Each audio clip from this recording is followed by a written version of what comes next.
Non, c'est non. Elisabeth Borne ne se soumettra pas au vote de confiance des députés demain à l'issue de son discours de politique générale. Olivier Véran, le nouveau porte-parole du gouvernement, l'a confirmé hier. La première ministre préfère jouer la prudence, faute de majorité absolue, Jacques Serret. Oui, ces derniers jours, les conseillers de l'Élysée et de Matignon ont multiplié les coups de fil, appels aux députés socialistes, tendance gauche modérée, SMS à plusieurs parlementaires des Républicains, pas fermés au dialogue.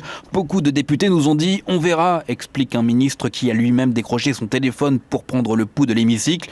Après un week-end de tractation, le compte n'y était tout simplement pas, et il y était encore moins une fois la composition du nouveau gouvernement connu. 11 députés de la majorité nommés ministres, autant de voix en moins dans l'hémicycle puisque leurs suppléants n'auront pas encore récupéré leur siège.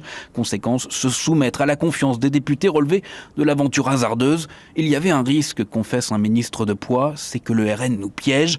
Imaginez un seul instant qu'Elisabeth Borne obtienne sur le fil la confiance de la représentation nationale grâce à l'abstention de l'extrême droite, interroge ce même membre du gouvernement.